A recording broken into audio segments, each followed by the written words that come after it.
My wife cheated with my best friend during our inheritance case, and now she's trying to claim half of our $750, $0 estate.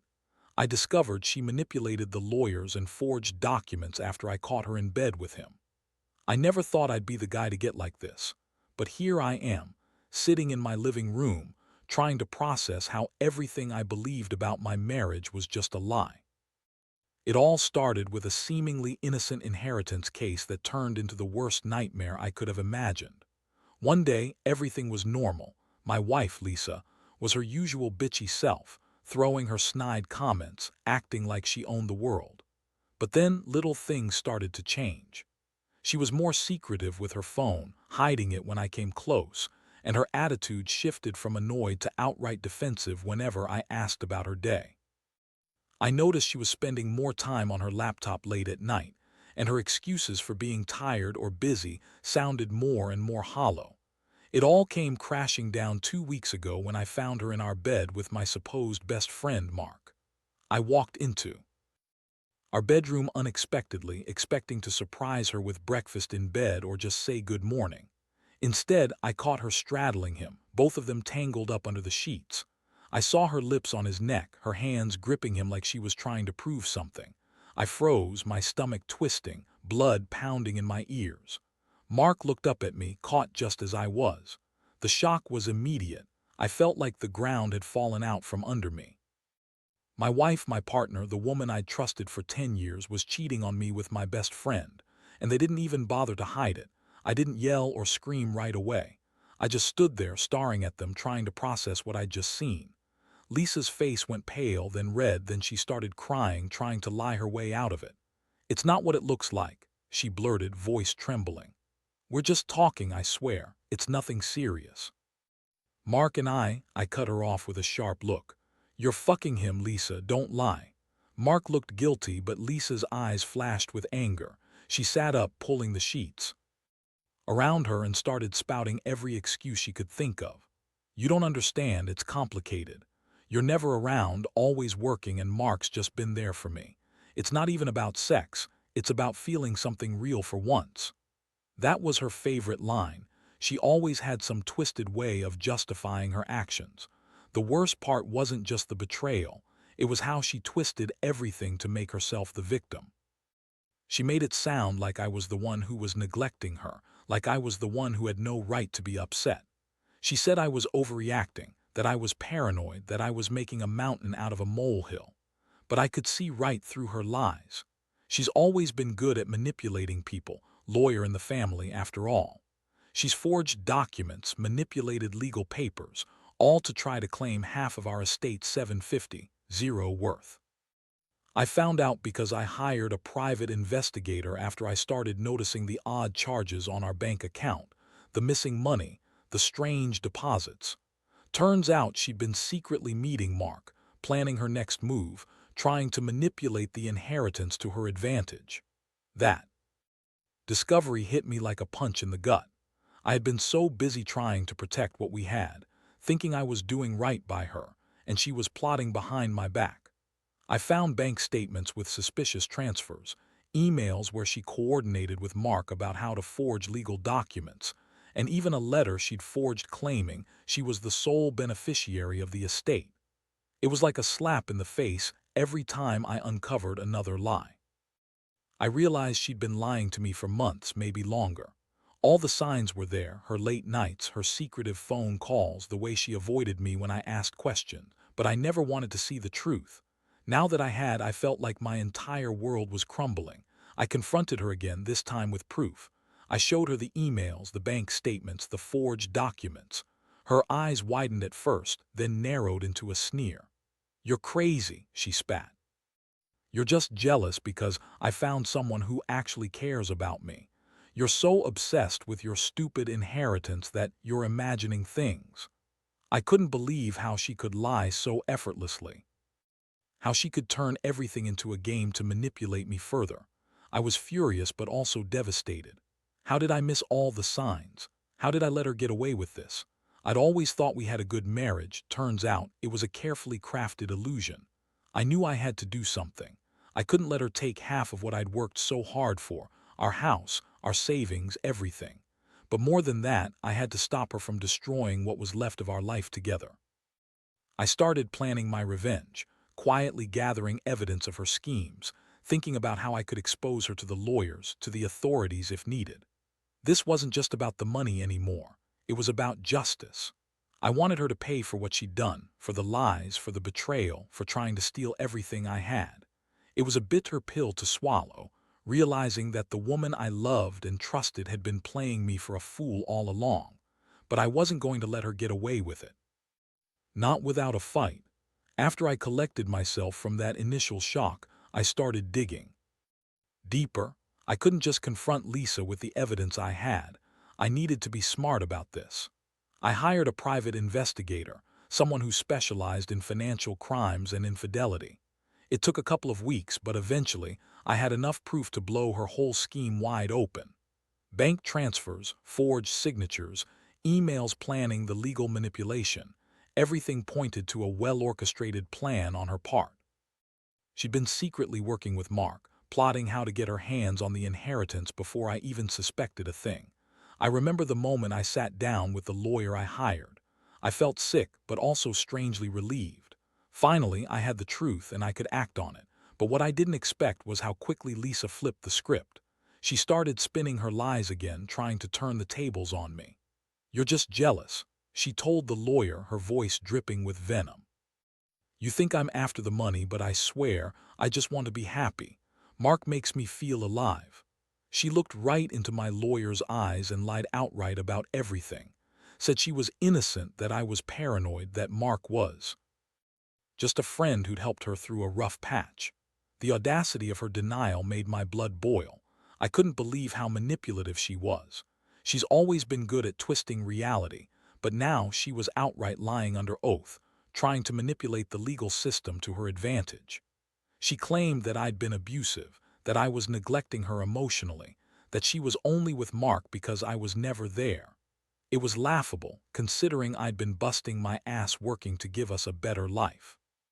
But I knew her game. She wanted to discredit me, paint herself as the victim, and claim half the estate no matter what. The anger started to simmer inside me. Here she was, trying to steal what's rightfully mine, all while lying through her teeth. I thought about all the times I'd been patient, forgiving her petty bitchiness, trying to keep our marriage afloat despite her constant nagging. And now I saw her for what she really was, a manipulative, selfish woman who'd do anything to get her hands on my money. I also thought about Mark, my supposed best friend. How could he betray me like this? We'd been through thick and thin, and now I found out he was just using her to get his own piece of the pie. I decided I had to cut her off completely. I couldn't let her keep spinning her lies or manipulate the situation further. I started documenting everything, every email, every phone call, every meeting she had with Mark. I also set up a hidden camera in our house to catch her in the act again, just in case she thought she could keep sneaking around. I wasn't just after revenge anymore. I was after justice. I wanted her to face the consequences of her actions, to see that you can't just lie and cheat your way to a fortune. One night I confronted her again, this time with all my evidence laid out on the table. Her face went pale when she saw the files, the emails, the recordings. She tried to deny everything, but her voice cracked. "You're overreacting," she said, trying to sound calm, but her eyes betrayed her. "You're just jealous that I found someone who cares about me." I looked at her and said, "No, Lisa, I'm done being played. You've been caught red-handed. You're not getting a dime of that inheritance. I'll see you in court, and I'm going to make sure everyone knows what you really are." And that's when she lost her temper. She started screaming, calling me all sorts of names, accusing me of being paranoid, of trying to ruin her life. But I didn't care anymore. I knew what she was capable of, and I was ready to fight for what's mine. I'd already contacted my lawyer, and we began preparing the legal battle. It wasn't just about the money anymore. It was about stopping her from destroying everything I'd worked so hard for. In the days that followed, I stayed mostly quiet. I let her stew in her own lies, knowing that the truth was finally on my side. I also made arrangements to protect my assets, changing passwords, securing accounts, and making sure she couldn't forge any more documents. I felt a strange mixture of relief and anger. Relief because I finally had proof, and anger because I'd been so blind for so long. I kept replaying that moment I found her with Mark, wondering how I missed all the signs. But I also knew I had to be smart about this. Lisa was dangerous when cornered, and I had to play my cards carefully. Now I'm sitting here, writing all this down because I need to get it out. This betrayal has shattered my trust in everything, especially in people I thought I knew. But I also realize that I can't let her win. I've got the legal backing, the evidence, and a plan to make sure she doesn't walk away with a single cent of my inheritance. The worst part isn't just the betrayal. It's knowing how much I was willing to give her, how much I loved her, and how she repaid that with lies, manipulation, and betrayal. I'm angry, but I'm also ready to fight. That's where I am right now. After I gathered all the evidence and made my decision to fight back, I felt a strange sense of clarity. But at the same time, the anger was simmering just beneath the surface, ready to boil over whenever I thought about Lisa and Mark. I knew I had to stay calm, strategic, and precise if I wanted to win this legal battle without her twisting everything further. The first step was to get a restraining order, not just to keep her away from me physically, but also to prevent her from tampering with any more documents or trying to transfer assets illegally. That was a straightforward process. Once I showed the court the evidence of her forging documents and her plans to steal the inheritance. Once the restraining order was in place, I turned my focus to the legal fight over the estate. I hired a top-notch lawyer, someone who specialized in financial crimes and inheritance disputes. From the start, I made it clear that I wanted full transparency and that I suspected Lisa had been manipulating the legal system from the beginning. My lawyer advised me to prepare for a long, arduous court battle, especially since Lisa was already trying to spin lies and distort the truth. She'd been telling anyone who would listen that I was an absentee husband, that I neglected her emotionally, and that she deserved half of everything because she was entitled to it. Meanwhile, Lisa kept up her act, throwing tantrums, making passive-aggressive comments, and trying to sway friends and family to her side. She'd even started to turn the legal process into a circus, claiming I was trying to ruin her reputation because I was jealous or controlling. I couldn't believe her audacity. She's always been good at playing the victim, but now her lies were more transparent than ever. I had to keep my head down and let the evidence speak for itself. One day, I decided to confront her directly, this time, not with anger but with cold, calculated resolve. I sat her down in the living room, looked her in the eyes, and told her I knew everything. I laid out the evidence I'd collected, the forged documents, the emails, the bank transfers. Her face twisted into a mixture of fury and fear. "You think you can get away with this?" she spat. "You're just mad because I don't want to be a doormat anymore. Mark and I are happy and you're just jealous because you can't keep up." I shook my head slowly. "Lisa, you've been caught red-handed. You're not just a cheat, you're a con artist trying to steal my inheritance. And I'm going to make sure you pay for it." Her reaction was classic Lisa. She started crying, trying to guilt-trip me. "You're so cruel," she sobbed. "I only wanted to be loved. Mark makes me feel alive, and you're just this cold, distant husband who's never there for me." I didn't buy it. I'd always tried to be there for her, even when she was bitchy or difficult. But now I saw her for what she really was, a manipulative woman willing to lie, cheat, and forge documents just to get her hands on my money. I realized that her version of love was just greed and selfishness. The more I pressed her, the more she spun her lies, but I had enough. I told her that I was done playing her game. I had already filed paperwork to contest her claim to the estate and to have her declared unfit to manage her own legal affairs if she kept trying to manipulate the system. I also informed her that I was going to press charges for forgery and fraud if she didn't drop her attempts to claim half of the inheritance. Her face went blank, then red, then she yelled, "You're ruining everything. I'll make sure you regret this. Mark and I are just getting started." That was her way of threatening me, but honestly, I'd heard enough. I knew she was desperate, and desperation makes people do crazy things. In the days that followed, I kept my distance. I focused on preparing for the court case, making sure every piece of evidence was airtight. I also started to reach out to the other people involved, family members, friends, to tell my side of the story. I knew Lisa would try to spin her narrative, but I wanted them to see the truth. I was also aware that she might try to sabotage me further, maybe even forge more documents or try to intimidate witnesses. That's why I hired a private security expert to help monitor the house and ensure she couldn't get away with anything else. Meanwhile, I was also trying to process what had happened emotionally. The betrayal cut deep. I'd always thought she was my partner, but now I saw her as nothing more than a schemer, someone willing to lie, cheat, and manipulate her way to money. It hurt to realize that the woman I loved had been planning her escape from our marriage for months, maybe longer. I felt betrayed, angry, and exhausted, but I also knew I had to stay strong for myself and for the legal fight ahead. I couldn't let her win, not after everything she'd done. Looking back on it now, I realize how much this ordeal has changed me. I used to trust blindly, thinking that honesty and loyalty were enough. But now I see that some people will do anything for money, and you have to be vigilant. I learned that you can't ignore the signs of manipulation, and that sometimes you have to fight dirty to protect what's yours.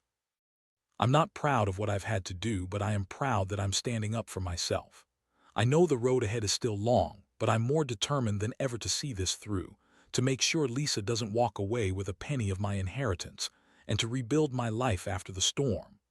Once I had my legal strategy in motion, I threw myself into the fight with everything I had. Every night, I'd pore over documents, emails, and recordings, making sure nothing slipped through the cracks. I also kept a close eye on Lisa, knowing she was desperate and capable of doing anything to tilt the scales in her favor. She was already trying to manipulate the legal process, lying to friends and family, claiming I was abusive or neglectful. I knew her game. She wanted to paint herself as the victim so she could claim a bigger share of the estate. One evening, I caught her in a lie that truly confirmed she was losing control. She had been pretending to be the innocent victim, crying, pleading, acting helpless. But I found an email on her phone, sent from a fake account, in which she discussed with Mark how to further forge legal documents and how to convince the lawyer she was entitled to half the inheritance. The email was detailed, even mentioning specific phrases to use during court proceedings. I printed it out and showed it to my lawyer. That was the smoking gun I needed. When I confronted Lisa with this, she tried to deny it. "That's not me," she said, her voice trembling. "Someone must have hacked my account." I looked her straight in the eyes and said, "Lisa, this is your email. You sent it. You're caught red-handed again. You're trying to cheat the system, and I won't let you." Her face twisted into a mixture of rage and panic. She knew she was losing her grip. That moment was a turning point. I realized I had to escalate my efforts. I hired a cybersecurity expert to trace her online activity and monitor her communications. I also made arrangements to have her phone and computer seized, just in case she tried to delete evidence or set up new forgeries. I felt a surge of anger. She was willing to go to such lengths to steal what wasn't hers. I couldn't believe I'd been so blind for so long, trusting her words when her actions screamed betrayal.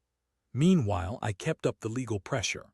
I filed motions to block her claim to the estate, citing her forgery, manipulation, and breach of trust. I also requested a forensic audit of her financial accounts, suspecting she'd been siphoning money or trying to hide assets. The court granted the restraining order, and I felt some relief knowing she couldn't tamper with the estate or access any more of our funds. But I knew this was just the beginning. The real fight was in the courtroom, and I had to be prepared for her to come up with more lies or tricks. Throughout all this, I stayed focused on my core goal, protecting what I had earned and exposing her true nature. I made sure to document every interaction, every lie, every suspicious activity. I also started talking to close friends and family, warning them about her manipulative tactics. I didn't want her to spin her web further and drag others into her lies. The more I uncovered, the clearer it became. Lisa was a master at deception, and I had to outsmart her at her own game. The most shocking moment came when I discovered she'd been secretly meeting with Mark at a rented apartment nearby. I had installed hidden cameras in my house, and they caught her sneaking out late at night, heading to a place I never knew about. When I confronted her, she tried to deny everything, but the footage was irrefutable. That sealed her fate in my mind. She'd been lying, cheating, forging documents, and now she was actively trying to steal my inheritance through manipulation and deception. Every day, I felt the weight of betrayal pressing down on me. But at the same time, I felt a strange sense of empowerment. I was finally taking control, fighting back against her schemes and making sure she couldn't get away with it. I realized I had to keep my emotions in check, stay focused, and trust the evidence I had gathered. The truth was on my side, and I was determined to see justice done, no matter how long it took. I knew Lisa wouldn't give up easily. She was cornered now, desperate and dangerous. But I was ready for whatever came next. I wasn't going to let her destroy me or my future. Not this time. The months that followed felt like a relentless uphill battle. Every day brought new surprises, new lies, and new ways Lisa tried to manipulate the system. I had to stay 2 steps ahead of her at all times. I was constantly coordinating with my lawyer, reviewing every piece of evidence, and making sure my case was airtight. The forensic audit of her accounts revealed she'd been siphoning small amounts of money into secret accounts, nothing huge on its own, but enough to show a pattern of deceit. It was clear she was trying to cover her tracks, but I'd already caught her red-handed. Meanwhile, Lisa's behavior grew more erratic. She became increasingly hostile, lashing out at anyone who dared question her or challenge her claims. She kept insisting she was the victim, that I was trying to ruin her life because I was jealous or controlling. But her words rang hollow, especially when I had the evidence of her forging legal documents and plotting to steal the inheritance. Every time she made a new accusation, I just showed her the proof. Her face would flush with rage, then deflate into despair. She knew she was losing her grip. One day, I got a call from my lawyer. The court had scheduled a hearing to review the evidence and determine the validity of her claim. I knew this was the moment of truth. I prepared my testimony, organized my documents, and rehearsed what I was going to say. I also made sure all my witnesses were ready, friends who could testify to her manipulative behavior and her attempts to forge documents. I knew Lisa would try to spin her narrative again, so I had to be precise, calm, and factual. The day of the hearing arrived, and I sat in the courtroom, feeling a mixture of anxiety and relief. As the judge looked over the evidence, Lisa sat across from me, her eyes cold and calculating. She tried to appear innocent, but her shaky voice betrayed her. My lawyer presented the forged documents, the emails, the bank transfers, and the recorded footage of her sneaking out at night. The judge listened carefully, asking questions, scrutinizing every detail. When all was said and done, it was clear that Lisa had been manipulating the legal process from the start, and that her claims to half the estate were baseless. The judge's decision was swift. He declared that Lisa had committed forgery, fraud, and breach of trust, and that her claim to the inheritance was invalid. He ordered her to pay restitution for the damages caused by her deception and barred her from accessing any of the estate's assets. I felt a wave of relief wash over me. For the first time in months, I could breathe again, knowing that she couldn't steal any more from me. But I also felt a deep sadness, because I knew this was the end of my marriage. Lisa's reaction was explosive. She stood up, yelling and crying, claiming I was ruining her life and that I was a monster for exposing her. She accused everyone in the courtroom of conspiring against her, trying to turn her into the victim again. Her face was red with fury, but the judge was firm. He ordered her to leave the courtroom immediately. As she was escorted out, she shot me a venomous glare, promising revenge. I knew she wouldn't give up easily, but I was done playing her game. I had won the legal battle, but the emotional scars remained. In the aftermath, I started the long process of healing. I sold the house, moved into a smaller place, and began rebuilding my life from scratch. I cut ties with anyone still loyal to Lisa, her friends, her family, because I realized they'd been manipulated just as much as I'd been. I learned that trusting blindly can lead to disaster, and that sometimes you have to fight dirty to protect what's yours. I also learned that betrayal cuts deep, but it can also be a catalyst for change, for reclaiming your life and moving forward. Looking back, I see how much I've grown through this ordeal. I was naive and too trusting at first, but now I'm more cautious, more aware. I've learned that some people will do anything for money, even lie, cheat, and forge documents. And I've learned that you have to stand up for yourself, no matter how difficult it gets.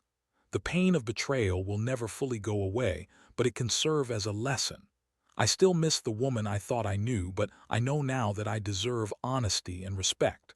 I'm stronger than I thought, and I won't let anyone take advantage of me again. This whole experience has changed my outlook on trust, love, and what it really means to fight for what's right. After everything was said and done, I sat alone in my new apartment, finally feeling some semblance of peace. The courtroom victory was a relief, but the emotional toll was something I'd carry with me for a long time. I kept replaying the moments, the shock of walking in on her with Mark, the endless nights of gathering evidence, the betrayals, the lies. It all felt like a nightmare I was finally waking up from. But even as I tried to move on, I couldn't shake the feeling that I'd been naive for so long, trusting someone who had been plotting against me. From the start, one thing I learned in this process is that betrayal isn't just about the act itself, it's about how it changes your view of everything. I used to believe that honesty and loyalty were the foundation of a good relationship. Now I know that some people will manipulate and lie just to get what they want. It's a harsh lesson, but one that's made me more cautious, more aware. I've come to understand that protecting yourself sometimes means fighting dirty, playing the game on your own terms, and never letting your guard down completely. I've also realized that money isn't everything, at least, not worth sacrificing your peace, your integrity, or your sense of self. Lisa's greed drove her to forge documents, manipulate the legal system, and betray everything we'd built together. I'm glad I was able to expose her, but I also see how destructive that greed was for her. It's sad, honestly. I hope she finds some sense of redemption or at least peace, but I know I can't be a part of that anymore. I've learned to focus on myself, to rebuild what was broken, and to be more discerning about who I trust. Looking back, I see how much I've grown. I've become more guarded but also more resilient. I no longer believe in blindly trusting people just because they say the right things. I've learned to read between the lines, to look for signs of manipulation, and to stand firm when I see red flags. Most importantly, I've learned that justice isn't just about the law. It's about standing up for yourself and making sure you're protected from those who would do you harm. In the end, I'm grateful for the lessons I've learned, even if they came at a high cost. Betrayal hurts, but it also opens your eyes to the realities of human nature. I've come out of this stronger, more cautious, and more determined to guard my future. I still feel the sting of what I lost, the trust, the love, the partnership I thought I had. But I also feel hope. Hope that I can rebuild, that I can find happiness again, and that I'll never let anyone manipulate or betray me like that again. So to anyone reading this, who might be going through something similar, trust is important, but it's also fragile. Don't ignore the signs of manipulation or deceit. Protect yourself, fight for what's right, and never let anyone take advantage of your kindness or your hard work. Because at the end of the day, you're the only one who truly has your back. And if you do find yourself betrayed, remember, there's always a way to fight back, to stand tall, and to reclaim your life. I did it, and so can you.